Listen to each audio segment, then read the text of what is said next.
की ओपनिंग होने वाली है। मृत्युंजय के पास चलते हैं। मृत्युंजय, शुक्रिया दीपाली। और कमोडिटी मार्केट की बात करें तो एक महीने की ऊंचाई से अंतर्राष्ट्रीय बाजार में गोल्ड फिसला है और माना यह जा रहा है कि इसका इम्पैक्ट आज आपको इंडियन मार्केट पर भी देखने को मिलेगा, क्योंकि कुछ फंडामेंटल नए ऐड हुए हैं गोल्ड के लिए और जिसका नेगेटिव इम्पैक्ट प्राइस के लिहाज से कीमतों पर देखने को मिल रहा है, क्योंकि अमेरिका में कुछ आर्थिक आंकड़े बेहतर आए हैं और ऐसे में माना यह जा रहा है कि 13-14 जून को जो फेड की बैठक है, इस बैठक में ब्याज दरों के मुद्दे पर फैसला हो सकता है।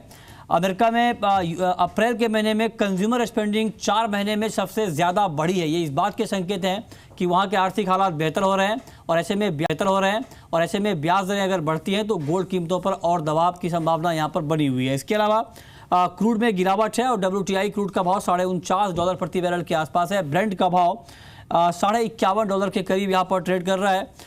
फिलहाल करीब 0.5% की गिरावट है। लीबिया में उत्पादन बढ़कर 8 लाख बैरल रोजाना पहुंचने का अनुमान है। इसका भी नेगेटिव इम्पैक्ट प्राइस के ऊपर देखने को मिल रहा है। हमारे साथ टी ज्ञानशेखर हैं, कॉमट्रेंज के डायरेक्टर, और साथ ही हमारे साथ हरीश जी हैं, इंडीट्रेड डेरिवेटिव के VP। आप दोनों का बहुत बहुत स्वागत है कार्यक्रम में। ज्ञानशेखर, मेरा पहला सवाल आपसे ये होगा कि गोल्ड का मार्केट दबाव में आया है क्योंकि US से नेगेटिव संकेत प्राइस के लिहाज से गोल्ड को लेकर के मिल रहे हैं। क्या आपको लगता है कि इंडियन मार्केट में भी अभी गिरावट गहराने वाली है? गोल्ड में ऐसी लग रहा है शॉर्ट टर्म में। I think till the non farm payroll data is out, जो भी रिसेंट करेक्शन या रैली आया हुआ है that should kind of correct itself a little bit. I think the price will slightly start edging lower from here.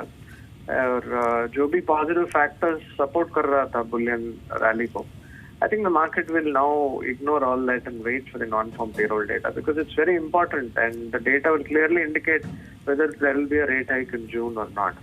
So it's a very important data. So many long positions will also be squared off before the data. तो मेरे ख्याल से जो भी है एक छोटा सा करेक्शन आने वाला है गोल्ड में। ओके, तो आप कह रहे हैं करेक्शन आने वाला है। इस बीच मार्केट की ओपनिंग हुई है, गोल्ड में करीब 37 रुपये की गिरावट है। 28,700 के आसपास MCX पर गोल्ड में कारोबार होता हुआ दिख रहा है। इसके अलावा अगर बात करें सिल्वर की तो यहाँ पर करीब 300 रुपये की नरमी है और 40,000 के नीचे MCX पर चांदी का भाव लुढ़क चुका है, यानी यह प्रॉफिट बुकिंग आई है। और नेचुरल गैस में भी यहाँ पर दबाव देखने को मिल रहा है। 203 रुपये के आसपास यहाँ पर NG में ट्रेड होता हुआ दिख रहा है। तो आज शुरुआती दौर में मार्केट में गिरावट का रुख है। क्रूड करीब 9 रुपये नीचे है, 3200 के नीचे रुका है। 3200 का लेवल एक महत्वपूर्ण सपोर्ट माना जा रहा था मार्केट के लिए। मेटल मार्केट आज भी दायरे में है। कॉपर का भाव 367 के आसपास है। और इसके अलावा दूसरे मेटल को देखें तो निकिल में तेज़ गिरावट का रुख यहाँ पर देखने को मिल रहा है। और साथ ही कुछ और काउंटर को देखते हैं कि वहाँ पर किस तरह की हलचल है। जिंक में बिल्कुल फ्लैट कारोबार है, 169 के आसपास यहाँ पर ट्रेड हो रहा है, थोड़ी सी मजबूती के साथ। और लेड में बिल्कुल रेंज बाउंड ट्रेड है। 134 रुपये 30 पैसे का लेवल आप अपनी स्क्रीन पर देख पा रहे हैं इस बीच।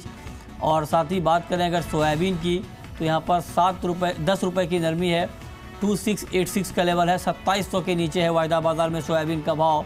और मस्टर्ड में भी यहाँ पर दबाव देखने को मिल रहा है, 3487 का लेवल, यानी गिरावट लगातार बनी हुई है मानसून की अच्छी खबरों के बीच। और ग्वार में 20 रुपये की नरमी है, 3410 के आसपास यहाँ पर कारोबार हो रहा है। हरीश, आपका कमेंट क्या होगा आज के कारोबार के लिए गोल्ड और सिल्वर में? आई थिंक जो सबसे कल मार्केट वीक क्लोजिंग दिया है, आज फॉलो थ्रू सेलिंग रहने का चांसेस ज्यादा लग रहा है। मे बी अराउंड 28,747 तक मिले तो सेल करना चाहिए। If you look at international markets, I think ये consolidation continue रहने का chances ज़्यादा लग रहा है। Maybe 1240 on lower side and 1280 on higher side, तो ये एक बैंड बन चुका है, तो इसी दायरे में मार्केट ट्रेड करने का। ठीक है, क्रूड के ऊपर टी ज्ञानशेखर आपका कमेंट क्या होगा? कच्चे तेल में गिरावट बढ़ गई है और 3200 के नीचे भी MCX पर कच्चे तेल का भाव आ चुका है। और खबर मार्केट के लिए लगातार नेगेटिव आ रही है। नेगेटिव खबर ये है कि अमेरिका में ऑलरेडी उत्पादन ज़्यादा है, लीबिया ने उत्पादन बढ़ाया है। ऐसे में क्या आपको लगता है कि ये दबाव अभी बढ़ने वाला है? देखिए, जो भी सप्लाई इश्यूज है which is increasing supplies in US and other places, it is already factored in. Yes, it will continue to weigh on prices, लेकिन इसका ज़्यादा असर नहीं होगा मेरे ख्याल से, because the market already knows this, nothing new. ठीक है. What is interesting is the OPEC cuts which have been extended. वो फ्यूचर पॉजिटिव है, it is extremely future positive. But इसलिए शॉर्ट टर्म के लिए थोड़ा नेगेटिव है प्राइसेस में. I think it can come down a little bit around $47-48 and find some support there. But overall, in medium term picture, we still remain bullish. नहीं, लेकिन आपने कहा कि सारे फैक्टर डिस्काउंटेड हैं, तो ऐसे में क्या ये माना जाए कि यूएस समर ड्राइविंग सीजन में जो डिमांड बढ़ने की संभावना यहाँ पर जताई जा रही है, उसका कुछ पॉजिटिव इम्पैक्ट पड़ेगा आने वाले दिनों में प्राइस के ऊपर? ज्ञान Shekhar? Yes, definitely. I think not only the summer demand, after the summer demand gets over, then you have the winter season demand which will start. So all of it will have a definitely positive impact, which is why we feel the future prospects for crude is very good. But short term के लिए जो भी supply pressures है, which will continue to weigh on prices. ठीक है. I think around $45-46. ठीक है. आपकी इंट्राडे कॉल हरीश क्रूड के ऊपर क्या होगी? ऐसे सेल करके चलना चाहिए. अराउंड 3200 के आसपास, 3140 के आसपास का टारगेट रखना चाहिए, एंड 3240 के ऊपर स्टॉप लॉस. ठीक है.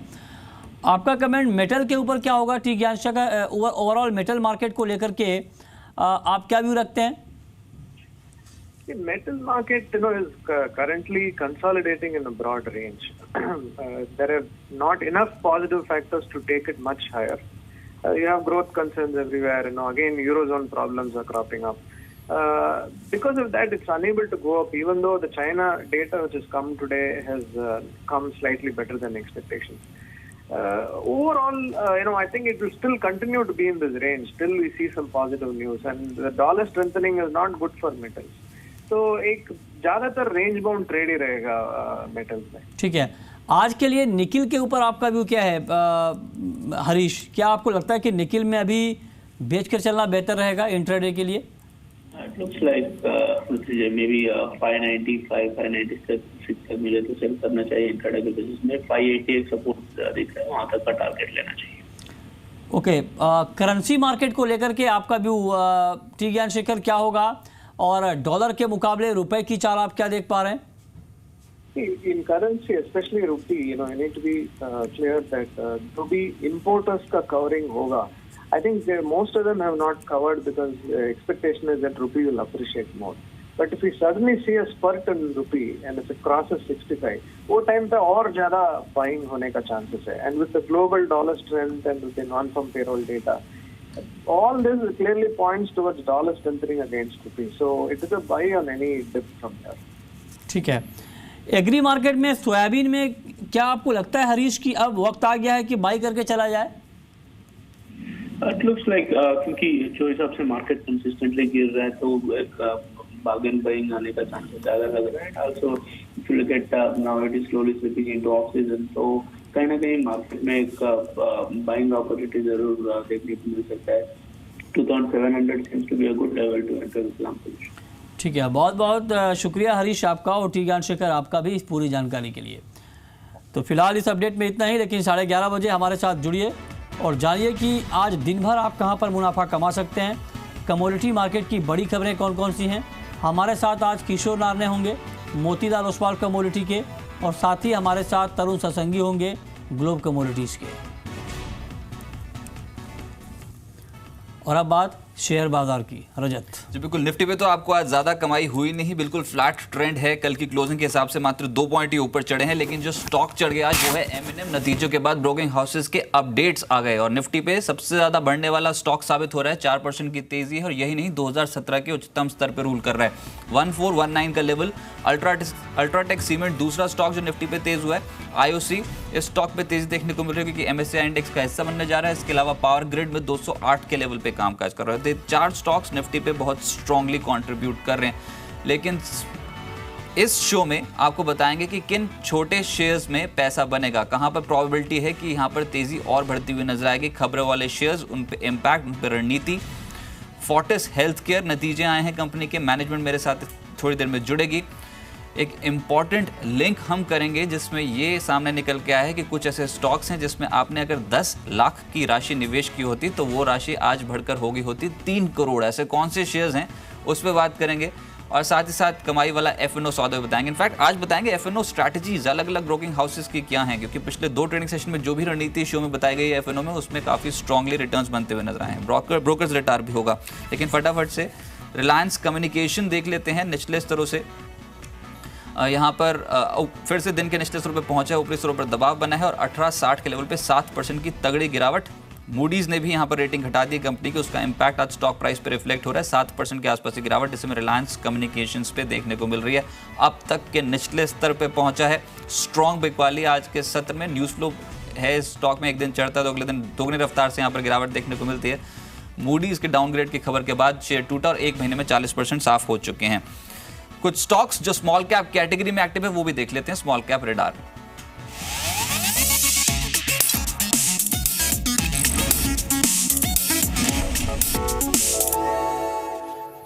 फर्टिलाइजर स्टॉक्स का दिन है आज। चंबल फर्टिलाइजर, आरसीएफ, जीएनएफसी और मद्रास फर्टिलाइजर इसलिए चढ़े क्योंकि बेहतर मॉनसून की उम्मीद है अब, और इन सभी स्टॉक्स में मोमेंटम काफी स्ट्रांग है। गोवा कार्बन आज का सुपर शेयर है। सुबह 9:30 बजे आपको बताया गया जी बिजनेस पे स्टॉक में मोमेंटम बन गया, 6.5% की कमाई हो गई।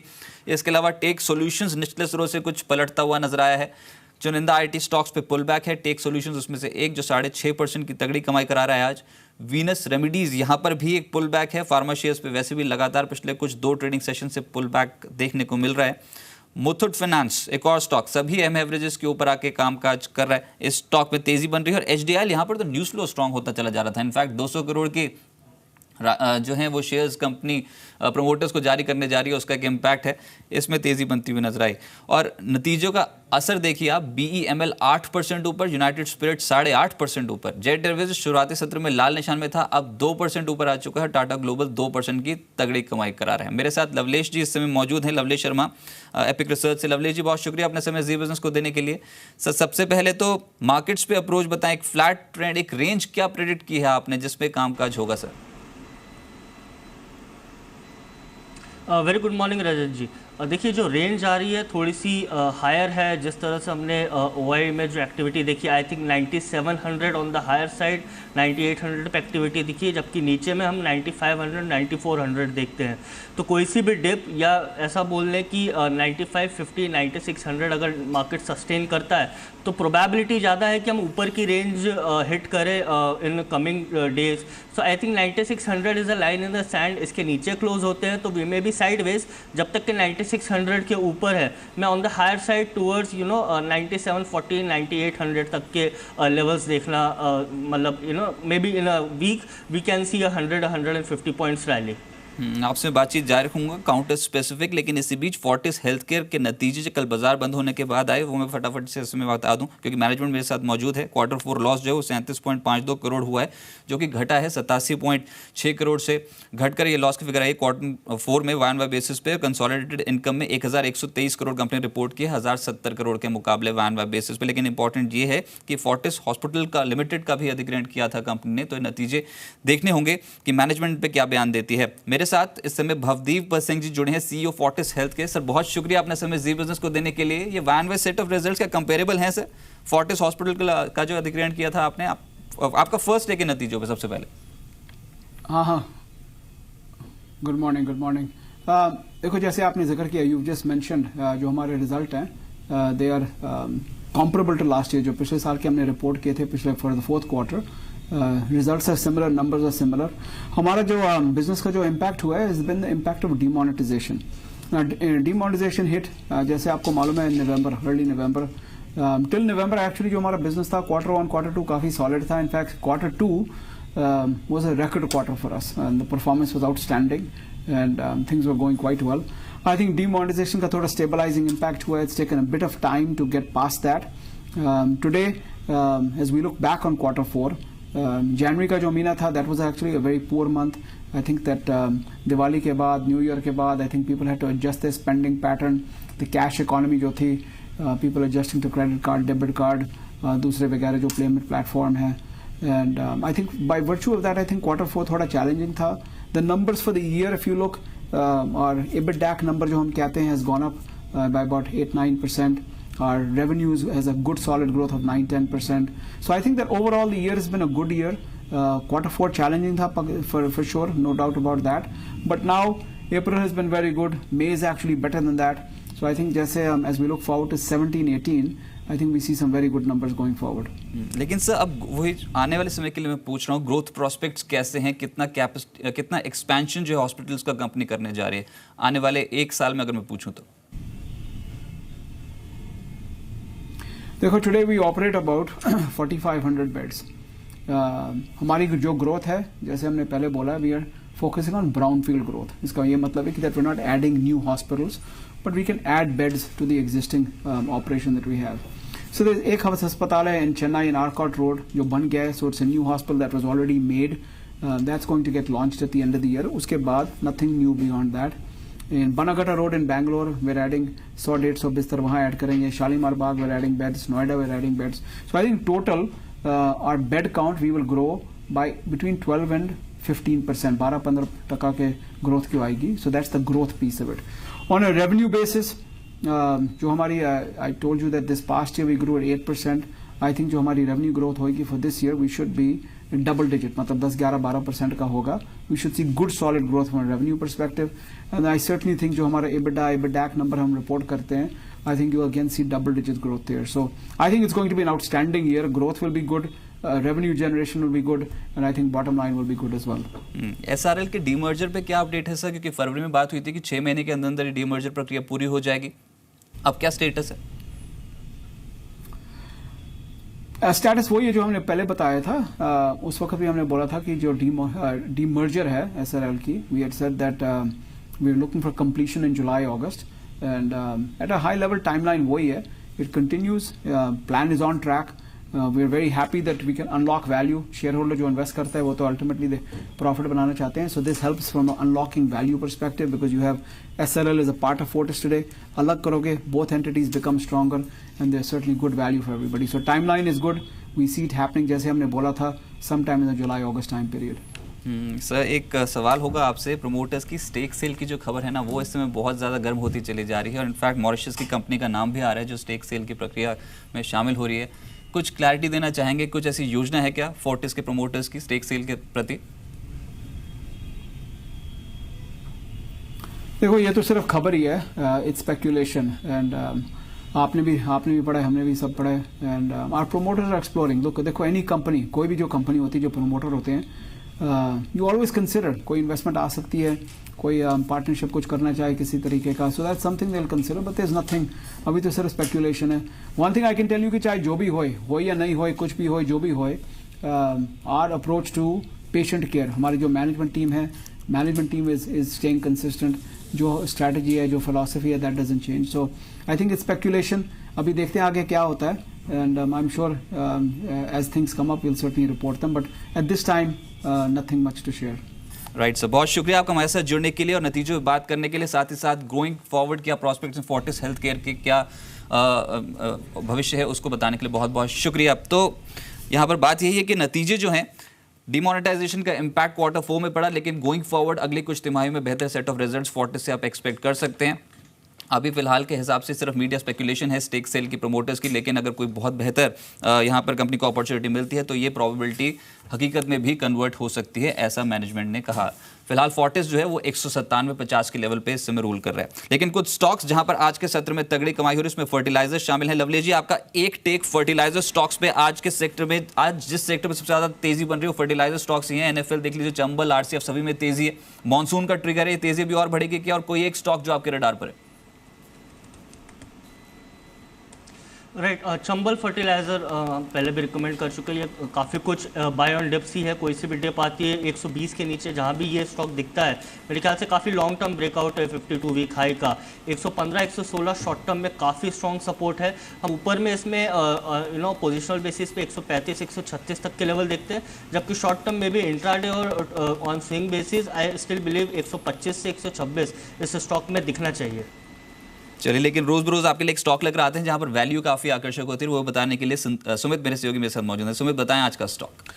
शुक्रिया रजत। आज जो कंपनी चुनी गई है वो फार्मास्यूटिकल स्पेस से है, हिकाल लिमिटेड को चुना है। चुनने की वजह पहले तो शेयर हायर लेवल से काफ़ी करेक्ट हो चुका है। अगर आप वैल्यू देखें तो 252 बेसिस पे और 1.5 गुना करीब रेवेन्यू भी इस क्वार्टर के अंदर बढ़ता हुआ दिखाई पड़ा है। तो एक अच्छे नंबर कंपनी ने पोस्ट किए हैं, सालाना आधार पर भी और तिमाही आधार पर भी। एक स्ट्रॉन्ग कैश कंपनी के पास है और एक अच्छे कैश फ्लो, करीब 45 रुपये के आसपास ही कैश EPS है, डेट फ्री स्टेटस ऑलमोस्ट है, तो अच्छे कैश फ्लो जनरेट भी करती है और अच्छा कैश EPS भी है कंपनी, डिस्ट्रीब्यूट भी प्रॉपर्ली करती है। 70% करीब की प्रमोटर की हिस्सेदारी है और सबसे क्रूशल चीज़ ये है कि लगातार जिस तरह से फार्मास्यूटिकल में गिरावट देखिए, एक अच्छी वैल्यू पर भी ये शेयर अवेलेबल है। अगर वैल्यू वाइज देखें तो मौजूदा EPS करीब 16 रुपये के आसपास की है और रफली शेयर जो है 12 से 17 के मल्टीपल पे कामकाज कर रहा है, जबकि पूरा सेक्टर यूजुअली 40 के मल्टीपल पे कामकाज करता है। तो एक अच्छी वैल्यू बाय के तौर पे भी देख सकते हैं। 250 रुपये के टारगेट्स के लिए खरीदारी की राय दी जा रही है। चलिए, तो 250 के टारगेट्स हैं और यहाँ से फेयर वैल्यू इस स्टॉक की काफी ऊपर निकल के आती है। स्टॉक पे नजर रख सकते हैं। पोजिशनली कॉल दी गई है लेकिन इंट्राडे बेसिस पे दिन के उच्चतम स्तर पे आ चुका है। लवली जी, एक आपका कमेंट हिकाल पे। राइट, इंट्राडे बेसिस में 215 216 जो आपका टारगेट है, आई थिंक वेरी एक्यूरेट है। 250 इस स्टॉक में काफ़ी कुछ पॉसिबल है। नीचे में 199 क्लोजिंग बेसिस पे स्टॉप लॉस रख सकते हैं। चार्ट का फॉर्मेशन भी यही बोल रहा है कि आने वाले समय में स्टॉक 240 से 250 काफ़ी जल्दी टेस्ट कर सकता है। तो I think it's a buy on every day. Transport corporation of India TCI, इस स्टॉक पे नजर रखें। एकदम से तेजी पकड़ी और ये तेजी बहुत स्ट्रांगली बढ़ती हुई नजर आ रही है। 297 के लेवल पे इस समय TCI जो है वो पहुंच चुका है। ट्रांसपोर्ट कॉर्पोरेशन ऑफ इंडिया की मैं बात कर रहा हूं, यहां पर 297 के लेवल्स देखने को मिल रहे हैं। लवली जी, एक बार चार्ट स्ट्रक्चर देख के बताएं, ये तेजी इंट्राडे बेसिस पे और बढ़ेगी क्या? राइट, मेरे ख्याल से बढ़ सकती है। इसने प्रीसीडिंग डे के वॉल्यूम को तो एक बार टेक ओवर कर लिया, तो आई थिंक पार्टिसिपेशन हायर रहेगा। 304 305 एक बार टेस्ट कर सकता है ये stock, maybe intraday basis. और इंट्राडे बेसिस तो नहीं भी हो तो I think it's a buy, because 52 week high break कर रहा है। तो 305 is possible on the charts. एक स्टॉक पे वॉल्यूम थिन होते हैं लेकिन आप उस पर नजर रखें, जॉनसन कंट्रोल हिताची, क्योंकि ये अब नए लेवल्स छू रहा है। स्ट्रॉन्ग मोमेंटम में 2100 के लेवल पे पहुंच चुका है। नतीजों का इंपैक्ट आज के सत्र में कुछ चुनिंदा स्टॉक्स पे है, जिसमें यूनाइटेड स्पिरिट्स और BEML दोनों स्टॉक पे मूव काफी पॉजिटिव है। यूनाइटेड स्पिरिट्स और BEML अभी भी बेहतर ट्रेड कौन सा है? यूनाइटेड स्पिरिट्स आई थिंक बेहतर है और साइडवेज कंसोलिडेशन से बाहर आ रहा है। 2270 एक इनिशियल रेजिस्टेंस था, उसको स्टॉक ने ब्रीच कर दिया है। 76 पे ट्रेड भी कर रहा है। इसका टारगेट काफ़ी कुछ एक 200 से 300 point on the higher side आता है, जो 2500 तक का हमको देता है ऑन पोजिशनल बेसिस। बस इंट्राडे में भी मुझे लगता है कि 2320 से 2340 इस स्टॉक में दिखना चाहिए। चलिए लवली जी, आपके रडार पर कौन से स्टॉक्स हैं सर?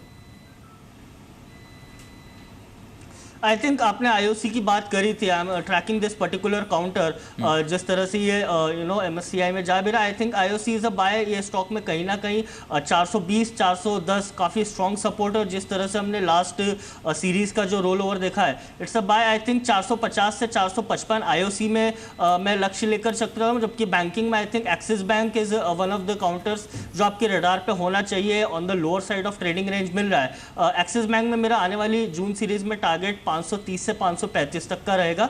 500 उसमें स्टॉप लॉस रहेगा क्लोजिंग बेसिस पे। चलिए, लेकिन रोज बरोज आपके लिए एक FNO रणनीति भी लेकर आते हैं। पहले तो मैं आपको FNO अपडेट बता दूं, क्योंकि पिछले 2 ट्रेडिंग सेशन में जो भी कॉल दी उनका प्रदर्शन बहुत बेहतरीन रहा। सोमवार को आपको बताया गया था कि UBL पे, यूनाइटेड ब्रूरीज पे खरीदारी करें। अब इसमें जो टारगेट है 820 का दिया गया था वो हिट हुआ, यानी कि 26,600 प्रति लॉट यहां पर फायदा होता हुआ नजर आया। LIC हाउसिंग कल के सत्र में नितिन मुरारका साहब की राय थी कि LIC हाउसिंग खरीद लीजिए, अच्छे रिटर्न्स मिलेंगे। और यहां पर आज के हाई के हिसाब से लगभग 22,000 रुपए का प्रॉफिट इस पर्टिकुलर स्टॉक ने जनरेट करके दिया है। तो दोनों ही कॉल्स काफी स्ट्रांगली मोमेंटम में है। हमने आज मार्केट्स में जानने की कोशिश की नितिन जी से कि यहाँ पर करना क्या चाहिए। तो SMC ग्लोबल की 3 राय आई है और तीनों ही खरीदारी की साइड पे है। या तो आप निफ्टी जून 9700 की कॉल खरीद लीजिए, इस केस में भी 9575 से 9580 का एक स्टॉप लॉस आपको स्पॉट के हिसाब से रखना होगा निफ्टी पे। तो नेकेड कॉल ऑप्शन 9700 की खरीद सकते हैं, या फिर अगर आप बुल कॉल स्प्रेड बनाना चाहते हैं तो 9700 की कॉल बेचें, 9600 की कॉल खरीदें। इसमें भी कमाई हो सकती है। हालांकि यहाँ पर मिनिमम रिस्क में काम हो जाएगा और यहाँ पर प्रॉफिट पोटेंशियल भी थोड़ा कम ही रहेगा, लेकिन फिर भी इस रणनीति में भी आपको स्टॉप लॉस 9580 का ही रखना है। तेजी की रणनीति है ये। स्ट्रैप बना सकते हैं आप। 9700 की कॉल के 2 लॉट खरीद सकते हैं, 9600 की एक कॉल बेच सकते हैं। ये भी तेजी की ही रणनीति है, यानी कि ओवरऑल आप मोटा मोटा ये समझें कि बाजार पे तेजी की रणनीति SMC ग्लोबल सजेस्ट कर रहा है। और ये तीनों ही रणनीति जो आपको बताई गई हैं वो तेजी की साइड पे हैं। तो इन तमाम रणनीति पे आप कोई भी इनमें से एक चुन सकते हैं। बाजार पे तेजी भी और बढ़ने की संभावना है।